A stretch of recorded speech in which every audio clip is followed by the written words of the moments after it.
So I start talking.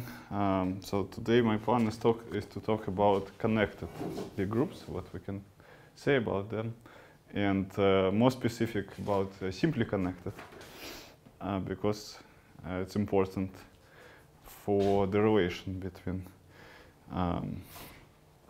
Lie groups and Lie algebras. All right, so we start with proposition.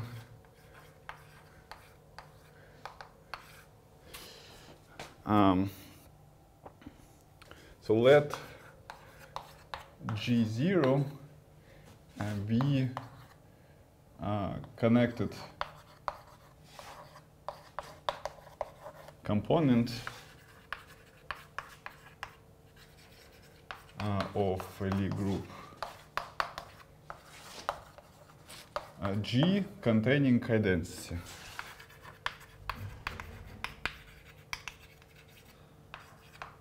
I will say for short just connected component of identity all the time. Then G0 is a normal subgroup of G.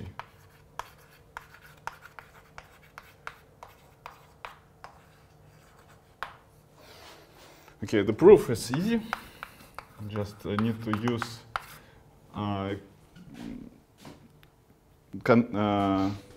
continuity of inversion and multiplication, right? So continuity of inversion says that if I take I, right, it's inversion. So I of G is G inverse. Then it's continuous, therefore I of G0 is connected. And G0 contains identity, therefore I of G0 also contains identity. Right? And this means that I of G0 is inside G0. So I of G0 is connected, and its intersection with G0 is not trivial, so it's inside. So it's closed under inversion, first of all. And then also we can deduce the following, so that for every G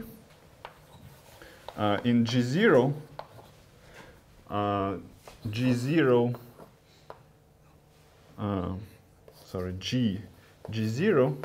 is inside G0. And reasoning is the same. Just so G0 is connected, therefore G times G0 is connected, and here we have an identity, right? Because G is from G0, and its inverse also in here. So therefore this contains identity. So therefore intersection of this in this is non-trivial. So inside. So this proves that it is subgroup, and in the same way we can prove that for every G in G now, right? G, G0, G is inside G0. Just the same reasoning as before. Very well. Another statement that we need, proposition,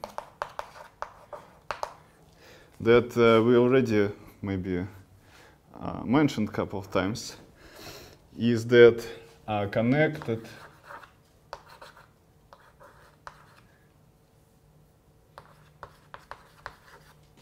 Lie group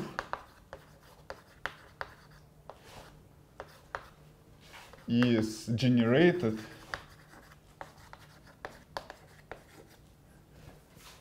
by any neighborhood of identity.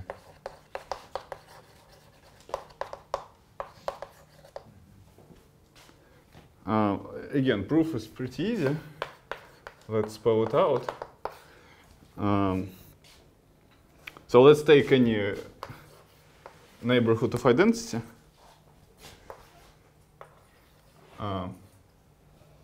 Well, a neighborhood, I mean open neighborhood. Right. So it's open in G and it contains E.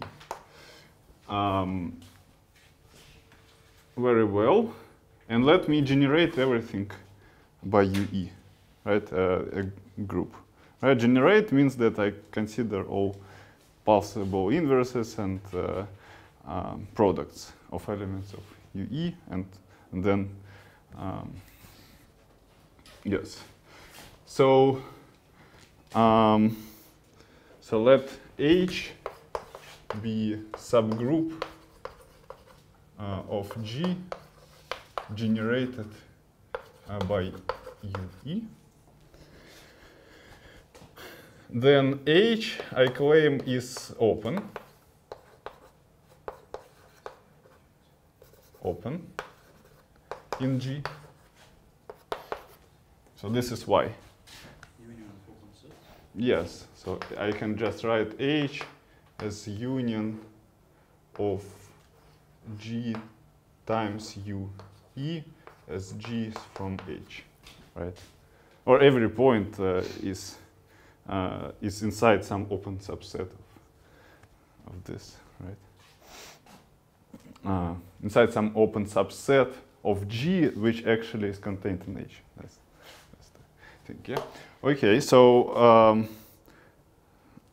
right, this is a justification of why H is open, and then I can take G and write it down as a disjoint union of left cassettes, right? One of them being H itself, left cassettes of H, and then this, where G here, so it's a union. Let me have more space here, actually. So this is a union GH, where G is not in H here.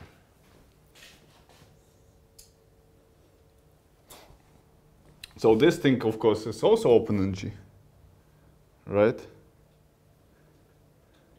So H is open, GH is open, so therefore union is open, and H is a complement of an open is closed. So H is closed. So H is open and closed, so therefore it's connected component of G. But since G is connected, H just equals to G. Right, so therefore H is connected component of G. But so therefore G equals H, and this follows from the fact that G is connected.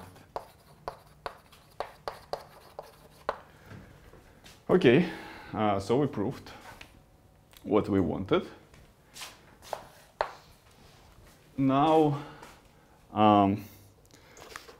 so we immediately have the following corollary: is that in any Lie group, not necessarily connected now,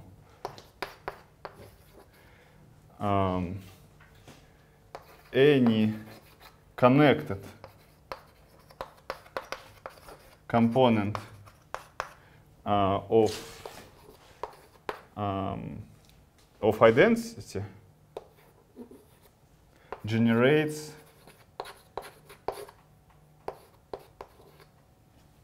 any connected neighborhood, open neighborhood of identity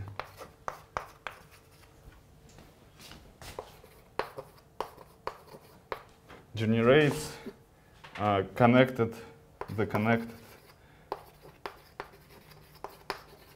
component of identity. it's clear why, right? So maybe just one phrase will say it all, right? So actually UE, it's a connected component of identity of G is a connected neighborhood of identity in G is also neighborhood of identity in G0. And we know that G0 is a connected Lie group, right? We just proved that it is subgroup, so therefore it's Lie group. So therefore, it's by first proposition, and by second proposition, UE generates G0. So that's it. So this is connected component of identity. All right.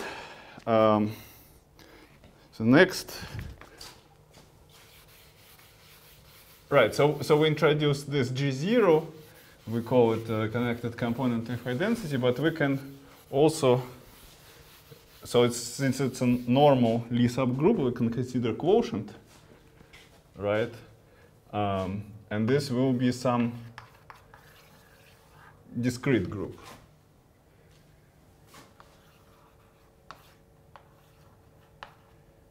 So G over G, so since dimensions of G and G0 are the same, right? So this is just discrete Lie group. So discrete group,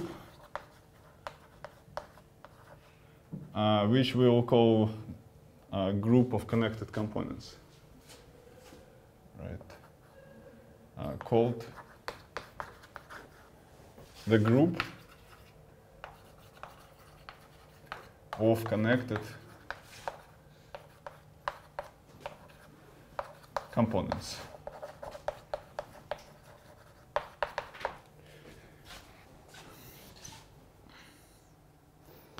Okay, so variable. So usually, if you have a group of connected components and a group of connected component of identity, right? Usually you hope that your Lie group is a semi-direct product of the two, but that's not always the case. Just warning. Right? And there are some exotic cases when it's not the case.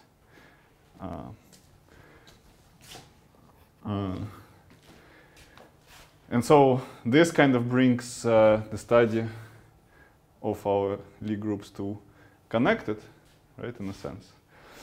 And so now let us see what we can say about connected Lie groups. Okay, first of all, not G is not always semi-direct product of G0 and this discrete group. Yeah. I might give you an example of when it doesn't happen for seminar. But I mean for classical Lie groups, so I think this is the case that it is actually semi-direct product. All right. So let me fix connected Lie group. So let G1 be a connected Lie group.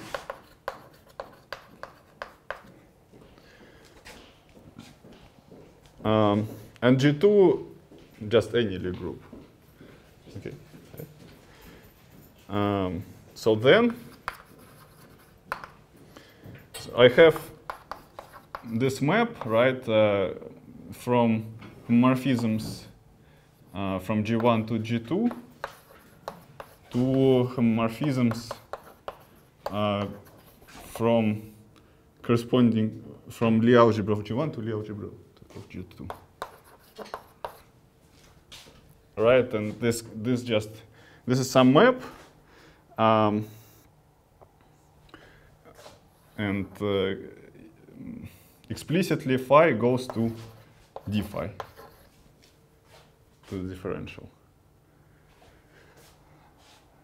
So I claim that this map is injective.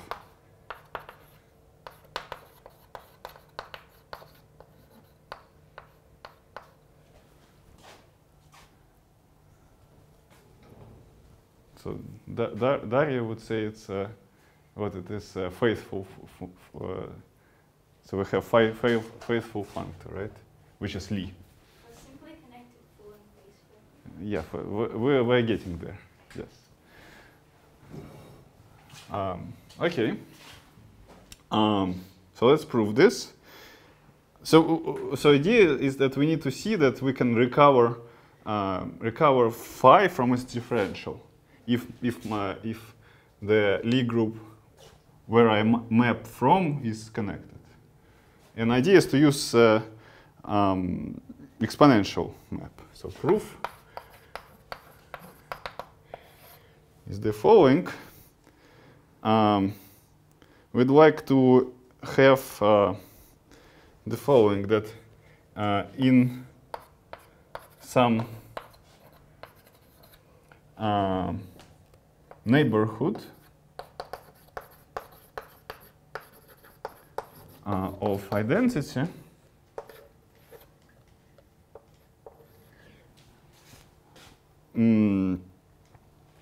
well, where of identity in G1, I mean, we have phi can be written as follows. I go first by exp inverse, I guess, right? Because exp is from Lie algebra to Lie group, right? So therefore, this is why I need a neighborhood of identity, right? Where my exponential map is diffeomorphism. Then I apply d phi, and then I go back by exp. This is what we actually call it, like functoriality of exponential map. But now we should remember that G1 is connected, therefore it's actually generated by this neighborhood. Let us call it somehow, okay? Let's call this neighborhood just U, okay?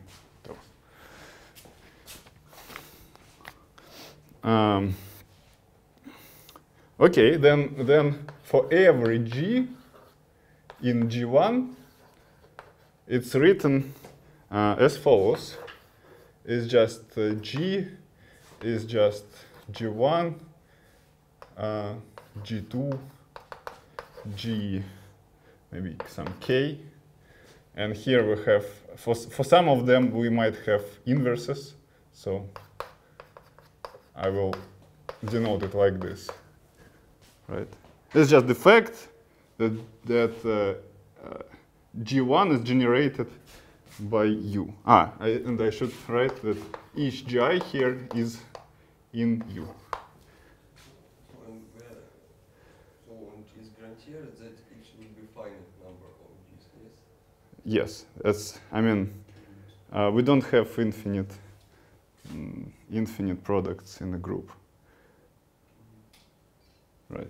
So by definition, what is generated, it means that we consider all possible finite products. Yes. Yes. Okay. And then we just can write phi of G, right, as follows. Since it's homomorphism of Lie groups, it's just phi of G1, right? Maybe inverse, depending of whether we have inverse here or not, and so on. Phi of GK.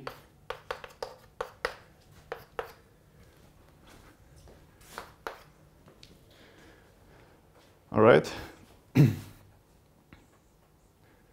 So I'm just using I'm just using here the fact that phi is homomorphism of Lie groups, right?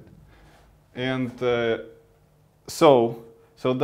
now the reasoning is clear, right? So suppose that suppose that I have two maps, right? Phi 1 and phi 2, such that d phi 1 is just equals to d phi 2. I mean, d, of course, here at identity, right? I mean, always in this case. All right. Then for any element g, right, I can write the following thing for phi 1 and the following thing for phi 2. And each this thing, for each this factor, I can use now this expression which involves just exponential map and d phi. So d phi is the same for them. So therefore, on each factor here is the same. So therefore, they coincide, right? Let me. So I just explained it in words. I read then by this. So by, let this be 2, let this be 1. So by 1 and 2,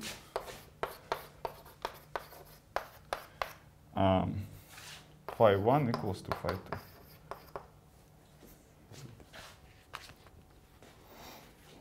Okay, and this is it. Do you have any questions? Very well. So the question is right. So natural question now to ask is whether it's surjective. And the answer is in general not. And okay, can you give me an example?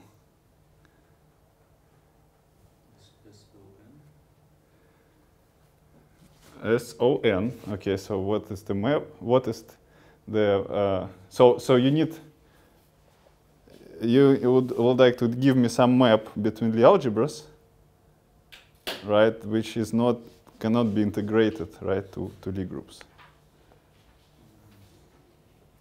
So we actually have had in seminar. Remember we had this all maps from K to GLN, right? Well,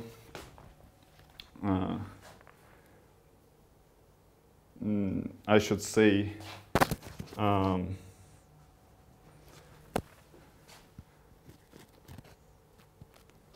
so maybe R here, right? R plus to GLN, but not. So I mean homomorphisms of Lie groups, right? I rather would not like GLN here. So I would like all so like this, maybe, right? All maps like this, but I cannot leave it to S1 to GLN. Right? All maps here, they are what? T goes to TA. Right? But to lift it to here, right? I would like E to the T goes to E to the TA. Right? I will need something on I would like this matrix A to be specific. Otherwise, I cannot do this, right? In order to for here, when I go 2 pi, right? I will get something. So if I go by 2 pi here, I will go back to the same, and the same should happen here, right? But this gives me some conditions on the matrix A. Okay.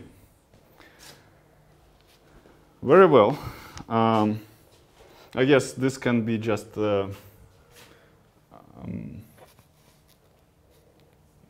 this not the most easy example. I might replace GLN just by R plus itself, right? R plus goes to R plus. It's something just linear map, right? And then I cannot lift it to S1 to S1, right? Basically, what I multiply t by should be 2 pi I times integer. That's it. Okay. But what's the problem with S1 is that it is not simply connected. And if it's simply connected, this map is will be surjective, and we're going to prove it, maybe up to some model some hard theorems. Okay. So next step, since we started talking about simply connected, the next step would be to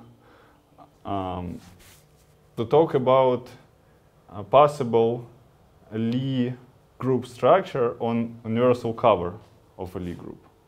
So let's do this. Okay, another statement that, sorry, maybe I'm rushing a little bit. Let me prove another statement. Any discrete normal subgroup of a connected Lie group belongs to its center.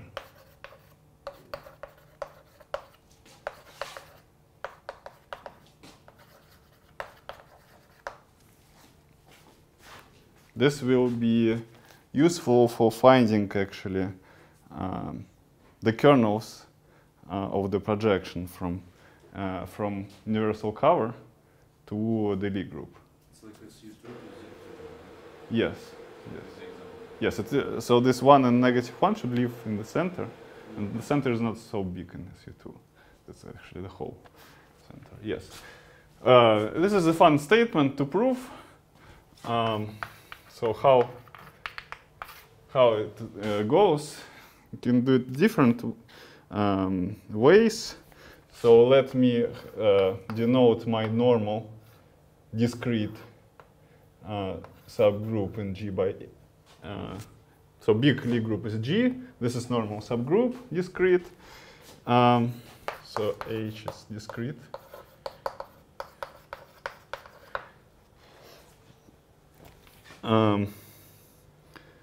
All right.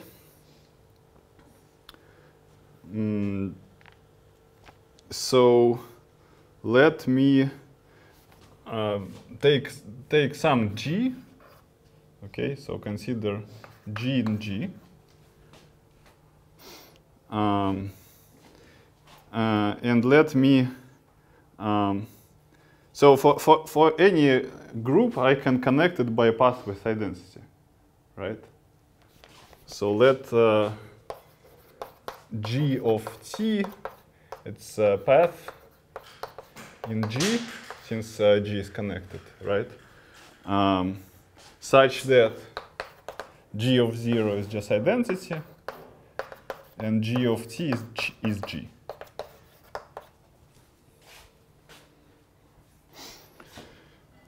Then let me take any h from H.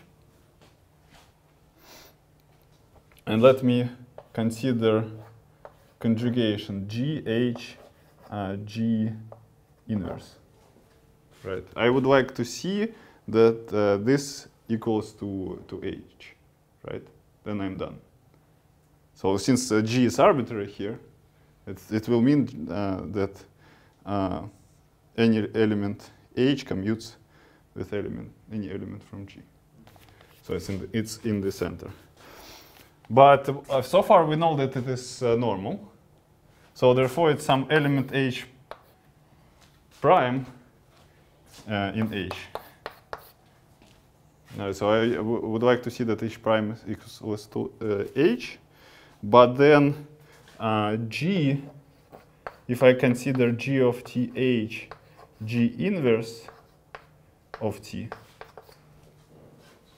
So this will be now, this is path, and moreover it's in H, because it's normal, right? Doesn't depend by what we conjugate. It's still in H, right? So this is path in H. From where to where? Okay, from H to H prime, right? But okay, H is discrete, right? And so the only point where we can go by a smooth path is this very point.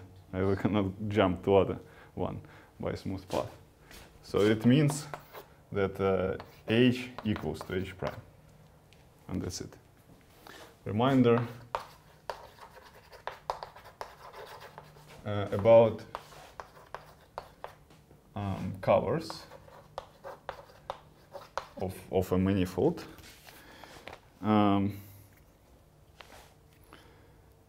In short, cover is a fiber bundle with discrete fiber, right? So what does it mean? Is that well, we have surjective map,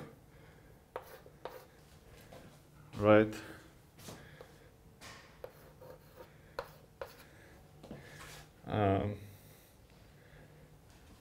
So this is some manifold, smooth manifold. This is surjective. This is also smooth manifold. So E, so all this data, right? E, P. So this is called cover of X, right? It covers what's on the bottom. If for any X from X, there exists open neighborhood of X in X capital such that P inverse of UX is a disjoint union of copies of UX in a sense. So here P restricted to VI, from VI to UX, right, is diffio for every I. Okay, so that's literally what it is.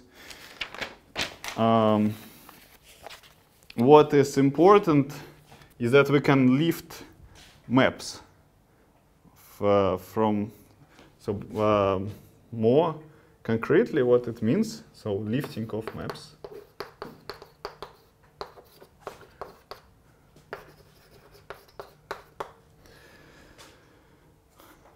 Okay, so let E goes to X.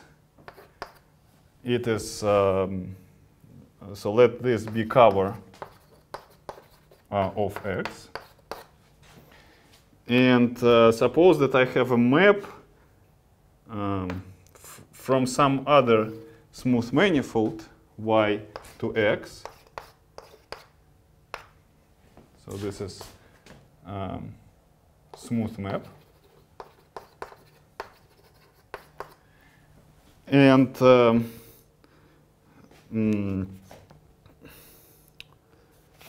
right. So let me fix a point Y in my manifold Y. And let me, okay, fix.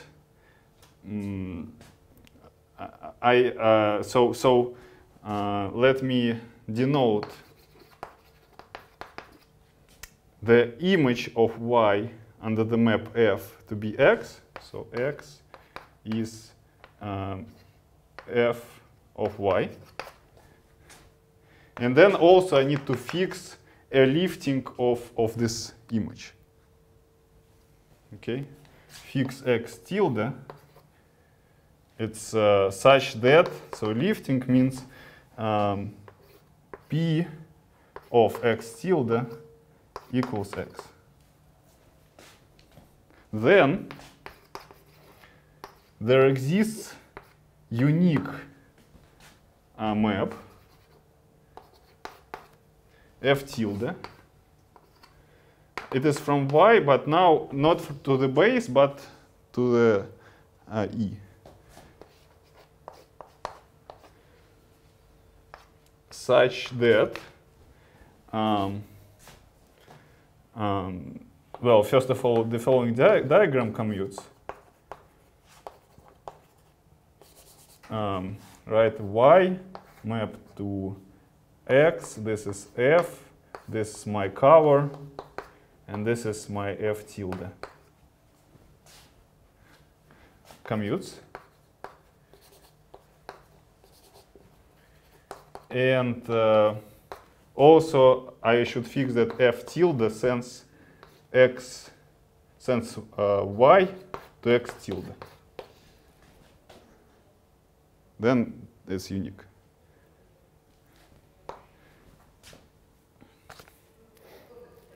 A lot of things happen, but they are all natural, right? So if I fix a point at the top of some point in here, just one fixed one, then this lifting is unique, such that Y maps my point here to this fixed lifting of this point. Yeah. By the way, if my if it's fiber bundle but not the cover, then I lose uniqueness here, but it still exists. Right?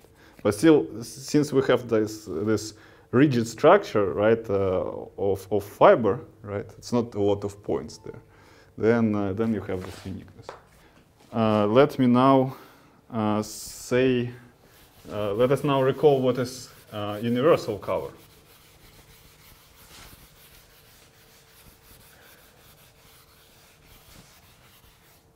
Okay. So we assume that X is connected.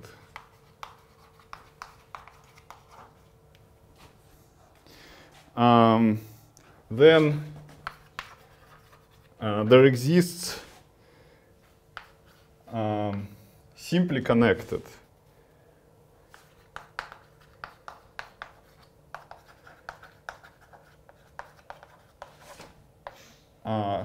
cover X tilde, connected, simply connected cover X tilde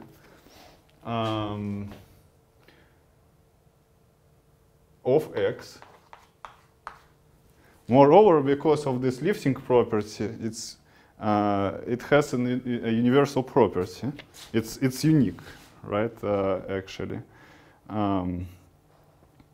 So, well, uniqueness follows from universal property. So let me. So, moreover,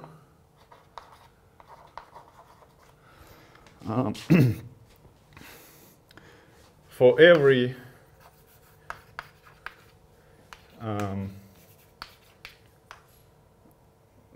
other cover E px of x, right, there exists smooth map x tilde to E such that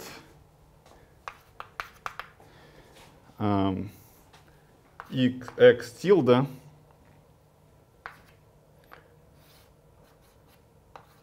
to, so x tilde to E, here's my map F, then I have base, this is my P, maybe I denote it as P tilde, I never introduced, right? And this is my P. So this diagram commutes.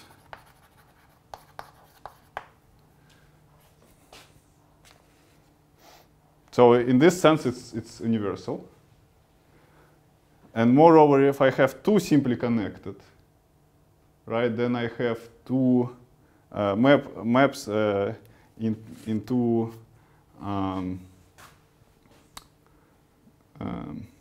in two directions, right? Right, so therefore, x tilde is up to diffeomorphism is unique.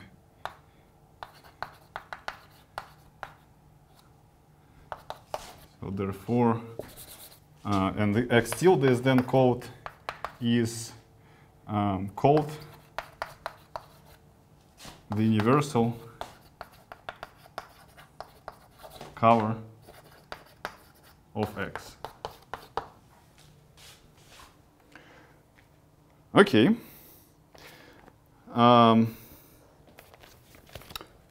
All that this is some minimal knowledge that we will need to prove the following theorem. Okay, theorem.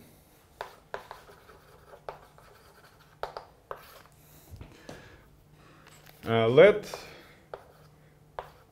G be a connected Lie group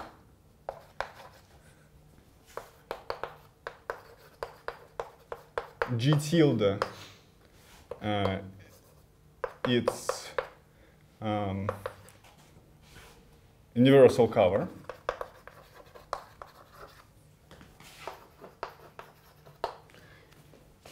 and then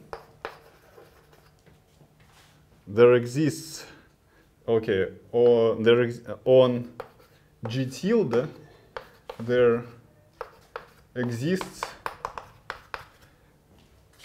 unique Lie group structure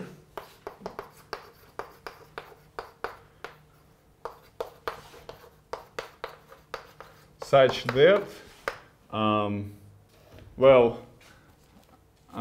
so with G tilde we have also a surjective projection, right, to P, to G. So let's denote it by P. So such that P is homomorphism of Lie groups.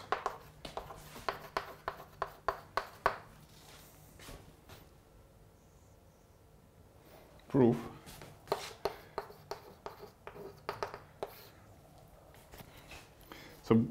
So we'll just use the lifting of maps, you know, to define multiplication on G tilde and inversion, right? But first, we have E in G, and we should choose lifting of E. Okay, so choose E tilde in G tilde such that P of E tilde is E.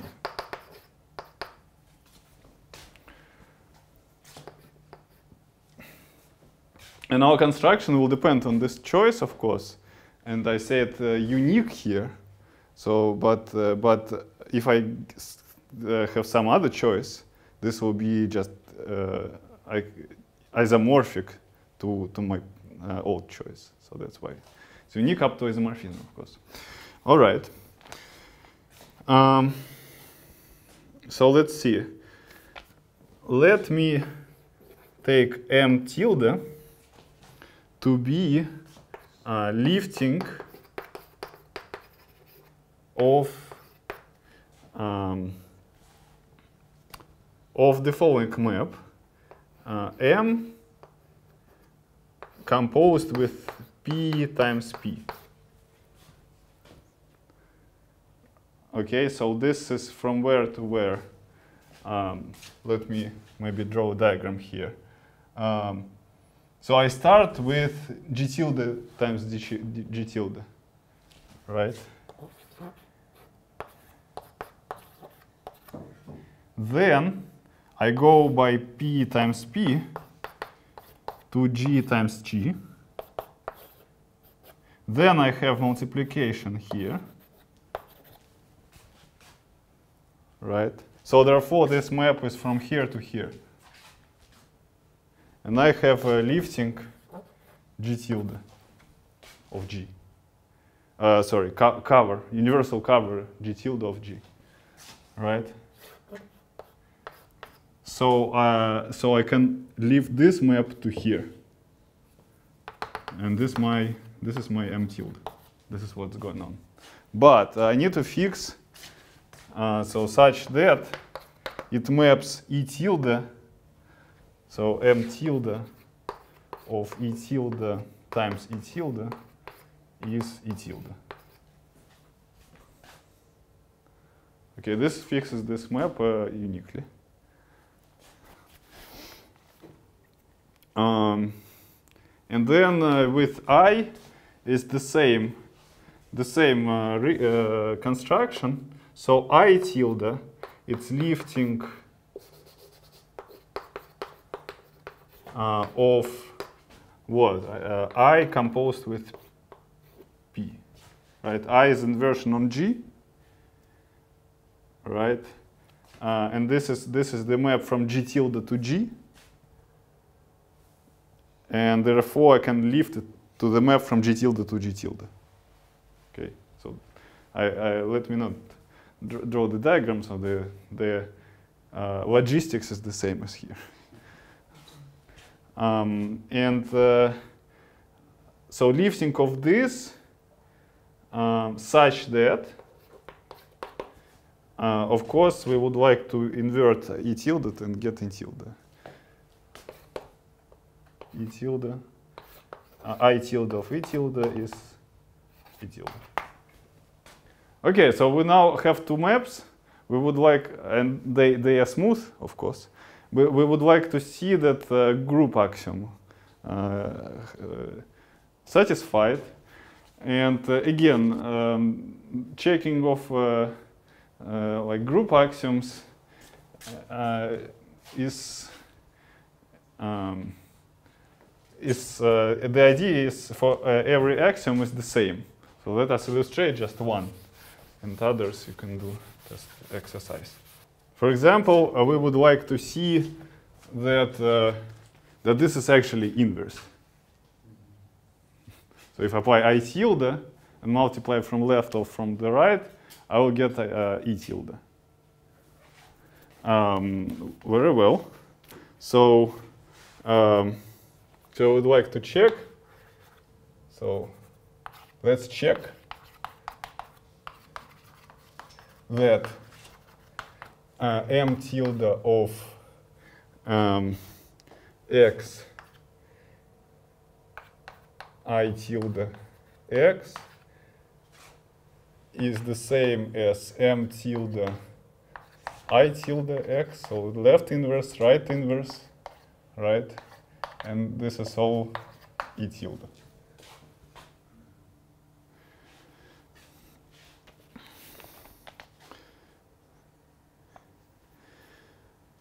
Okay, so the idea is the following. We just consider three maps. The first one is x is mapped to this one, m tilde x, I tilde x. The second one, well, to this one, m tilde I tilde x, x. And the third one is just constant, x to E tilde. And I claim that all these three maps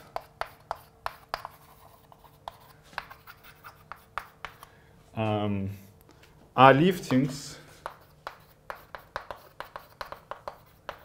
of the map x just goes to E.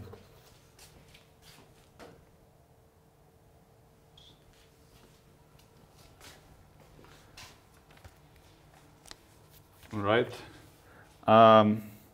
Yeah. By the way,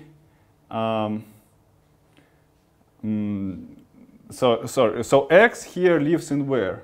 Should live in G tilde, right? Right. So this is map. These are all maps from G tilde to G tilde, and I claim that they should be lifting of maps from G of some map like this, right? So I have P. Maybe I cannot. Well, x. Yeah, just x goes to E. That's okay. So E isn't here. So this is just constant map.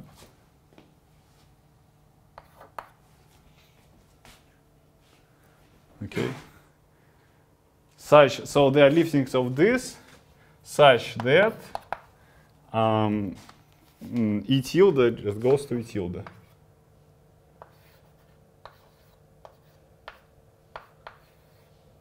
So therefore they all coincide. So therefore star holds.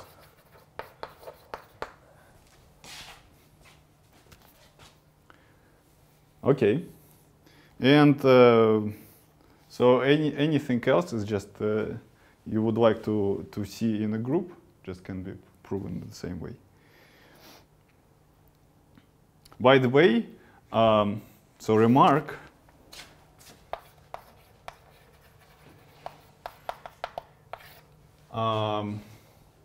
For existence of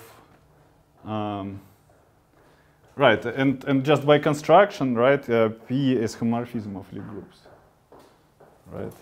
It's just because of this.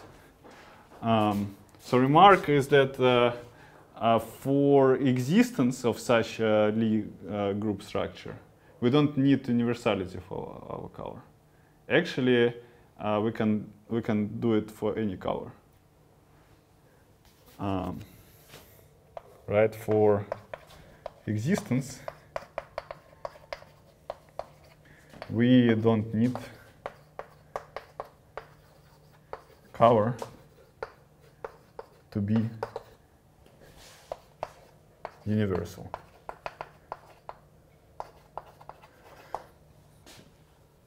Okay, uniqueness, then let us prove uniqueness. So uniqueness. So suppose we have two different structures. on G tilde. And actually, let me. So it means that I have actually two different Lie groups, G tilde and G hat. And I have this is as a smooth manifold. This is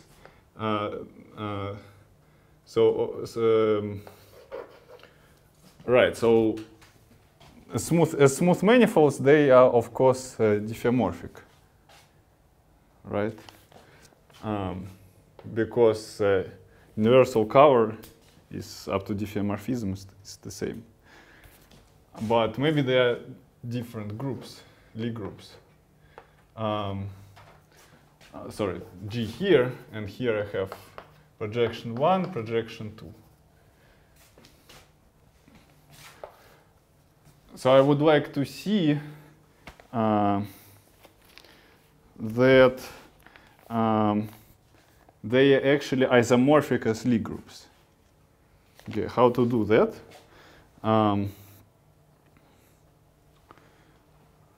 So let E tilde and E hat be identities in G tilde, G hat, respectively.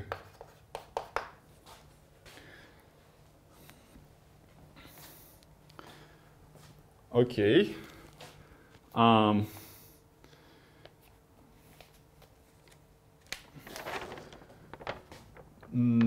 Well, of course, I can, consider this identity map,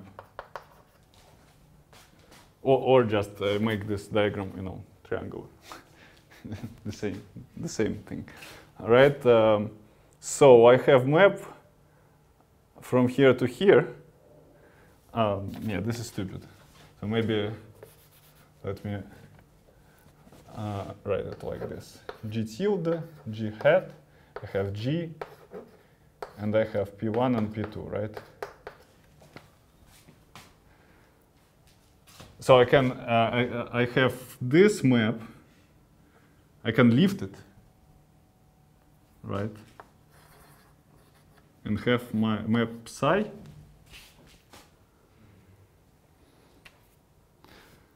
And so therefore, I claim that there exists unique psi such that psi of maps E tilde to E hat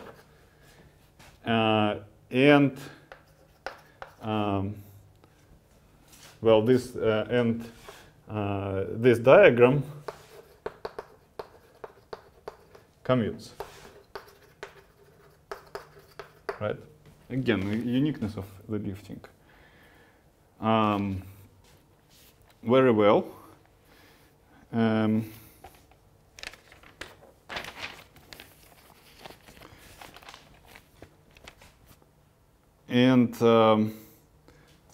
we would like to see, so we need to prove or to see the following, that psi, in a sense, psi respects multiplication. So psi, so first I apply M tilde, then psi is the same as first I apply psi to both factors, and then M hat, where M tilde and M hat are multiplications and G tilde, G hat.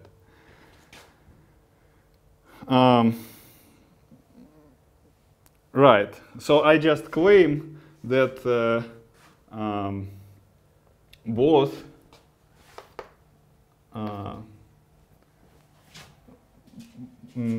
maps, so maps on both sides of this equation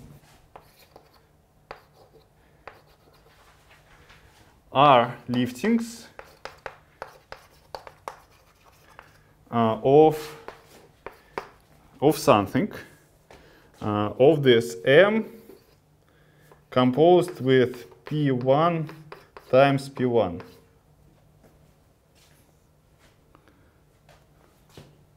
Such that E tilde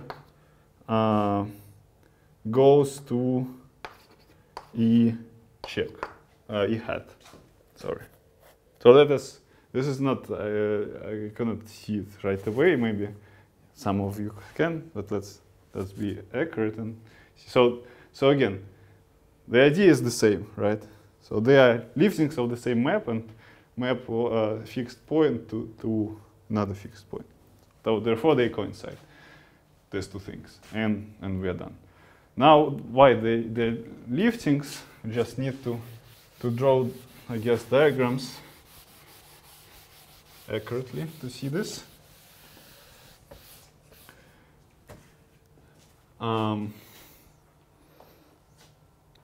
So first, left-hand side here, right?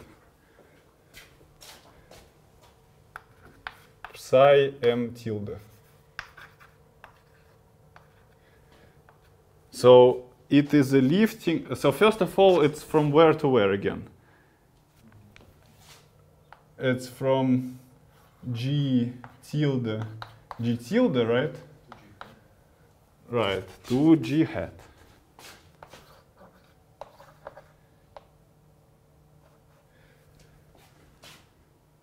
So it is a lifting of something from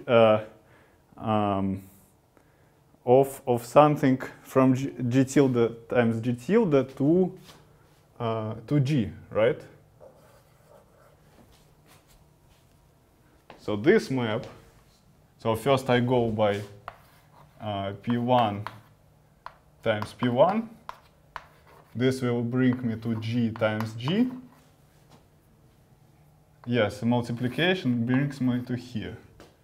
So then I have this. Right? And I would like to see that this thing composed with P2 is this. Right?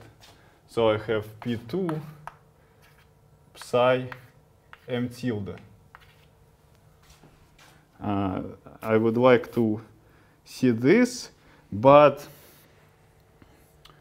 P2 psi,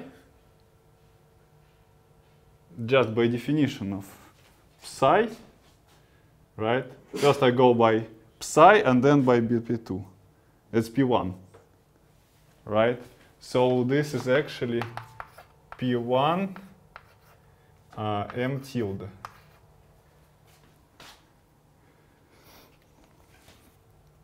All right, P1 m tilde, but m tilde is a lifting of m by our construction, right? So therefore this thing is, well, we should, so it's lifting of m. Again, let's draw a diagram.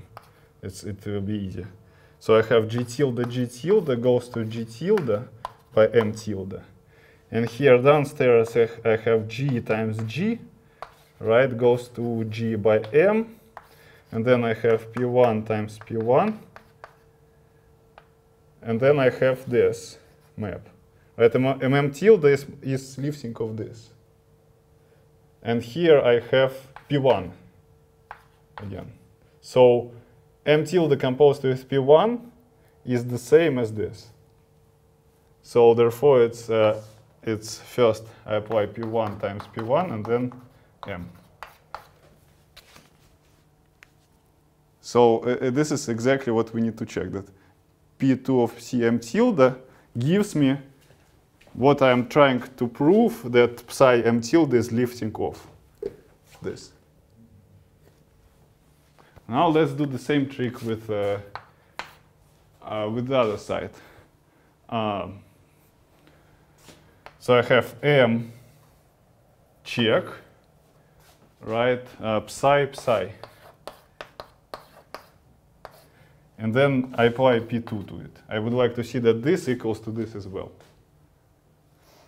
But M check with P2 is the same reasoning, right?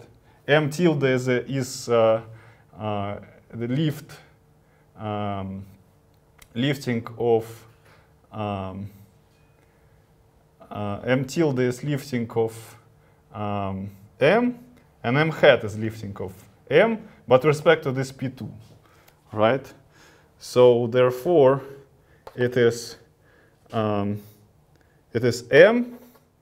and then P2 times P2, and then psi times psi. So this is actually M P2 psi times P2 psi, and P2 psi is P1. So M P1 P1.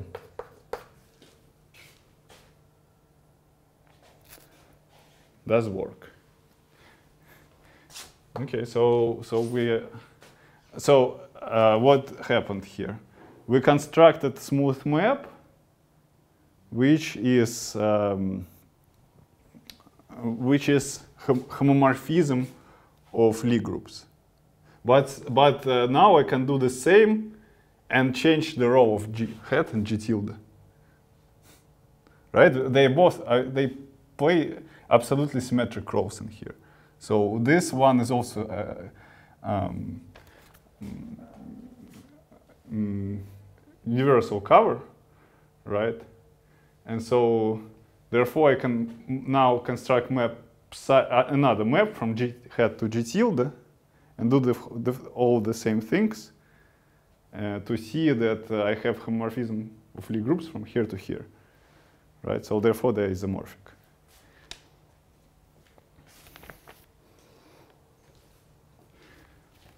So now change the roles of G tilde and G hat.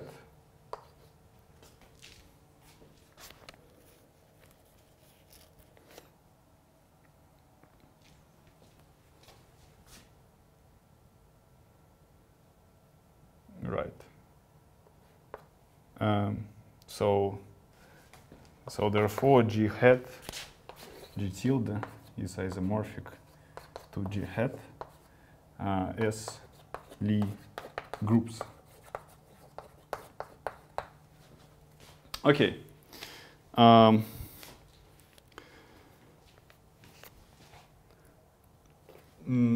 Another remark is that is the following. It's a simple remark, but important. That Lie algebras of G tilde and G coincide. Remark.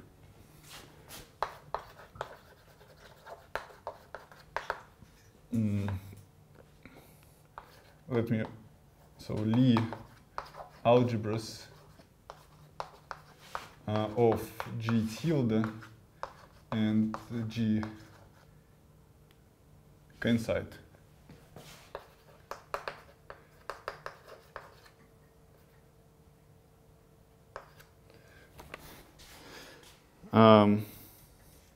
So this is why, because well, you have again your map P, right, from G tilde to G, and you have kernel of P. It is normal, so is normal and discrete because it's cover, discrete a subgroup of G tilde, right? Well, let me denote this by n maybe. And so G is then isomorphic to G tilde by n.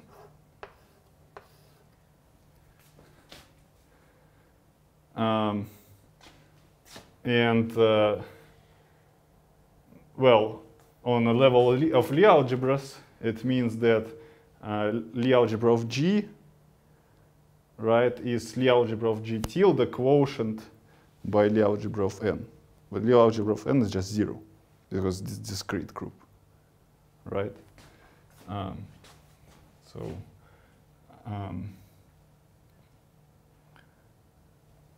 Let me use the following notation. So Lie of G. So this means Lie algebra of G. It is Lie of G tilde quotient by Lie of N, but this thing is just 0 because N is discrete.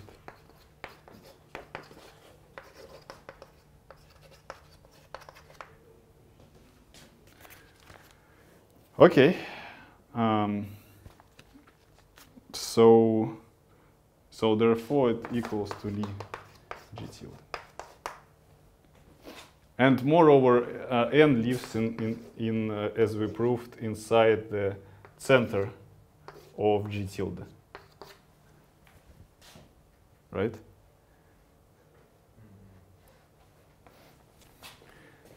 Okay. So okay, we have 10 more minutes. Next thing that we are going to do is to formulate and prove what we will call 3 fundamental theorems of Lie theory. Okay, so let me at least formulate them. Okay. Fundamental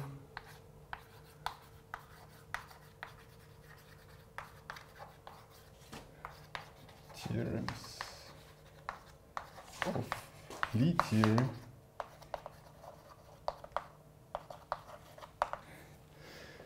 Okay, theorem 1 says the following. So let G be all this is about at least connected Lie groups.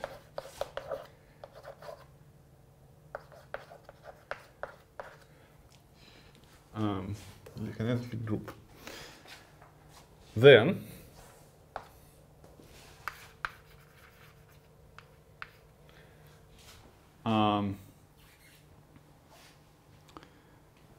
we have the following correspondence: connected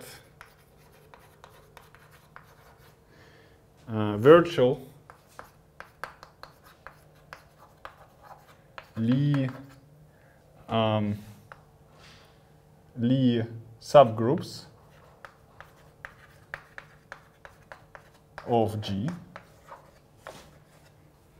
and the other set is Lie subalgebras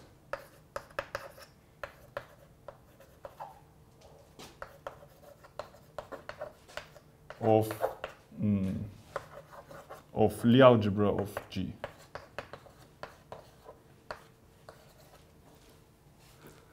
And we have a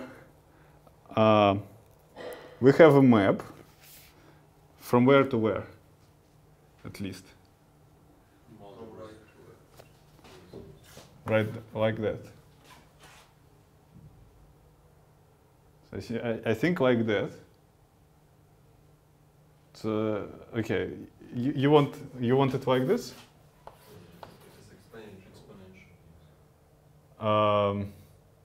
But why?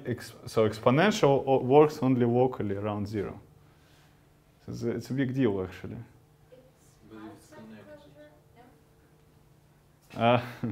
Well, in a sense, yeah. But you're trying to do it the hard way.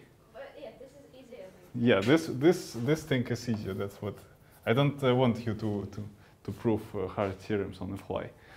Okay. So you have H here. And here you just take tangent space at identity. This will be Lie subalgebra, of course.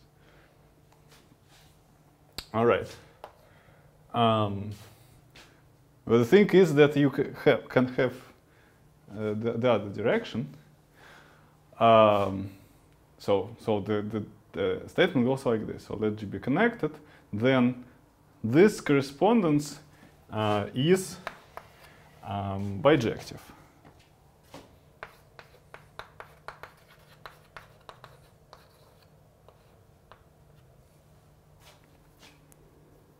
All right. Theorem 2. Did we say that a normal subgroup goes to an ideal? Because I think we are using that here. Yes, so you're saying that ideals under such correspondence, ideals correspond to normal subgroups in here. This is correct, yes. This is you need to prove it a little bit. I mean, you need to prove it completely, but the proof is not is not hard. Yes.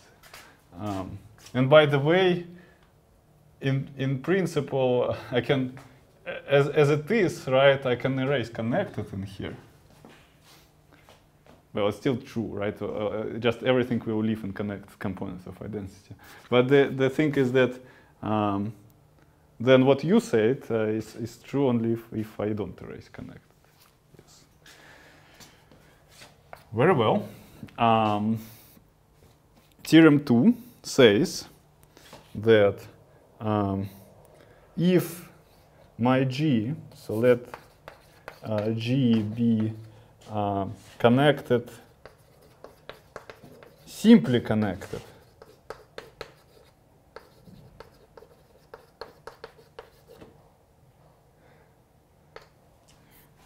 by the way, what does it mean, simply connected? Does everybody know?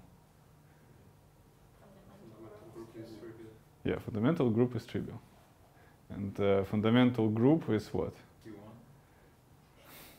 Yeah, denoted usually P1, but yeah, every loop can be contracted to a point. Okay, without to define the group, you need like define group structure and stuff. I mean, this of course is well known, right? But yeah, every loop can be contracted to point. Yes, yes. What? No, every loop is homotopy to 0. Yes. Okay. Okay. Let G be connected, simply connected. Then again, I have this map from morphisms between G, from G to, maybe let me call it G1, because I will have two Lie groups, G1, G2. Two homes between corresponding Lie algebras. And well, the picture is the same as we had in the beginning of this lecture. Phi goes to d phi. So then the map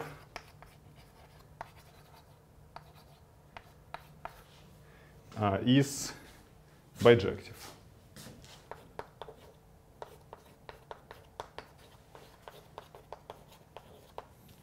Injective, we know, so what's left to prove it's surjectivity,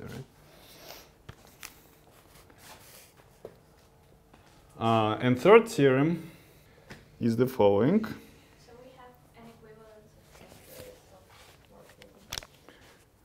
morphism. Yeah, so your functor is now fully faithful, right? And then your essential surjectivity comes from the third theorem. that I'm going to write. Yes.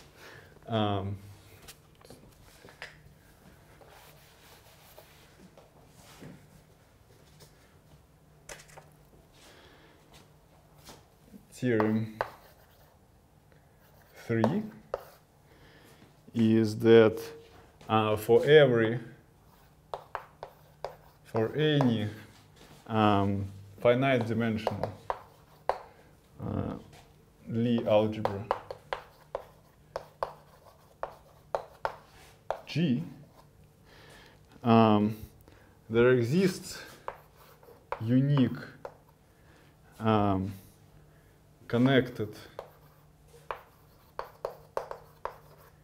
simply connected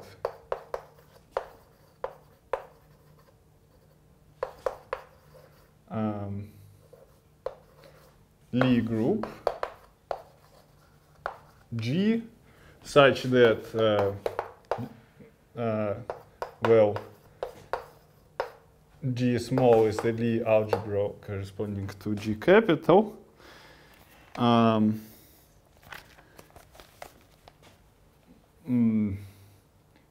Yeah, and just to add to this theorem is that that every then connected Lie group, say, so maybe this one we can, as before, denote as G tilde, and for every connected Lie group G is such that Lie G is G,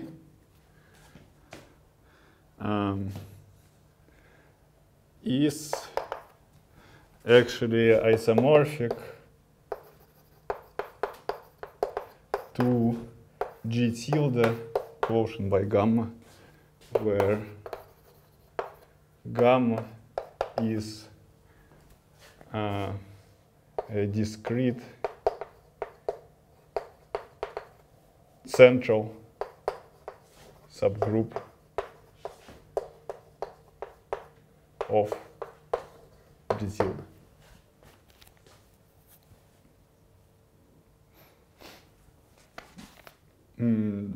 And this gives you classification, right, of all connected Lie groups with the given Lie algebra if you found G tilde and found all discrete central subgroups. So usually you would like to compute center. If it's small enough, then you're lucky. You don't have too much connected Lie groups with such Lie algebras.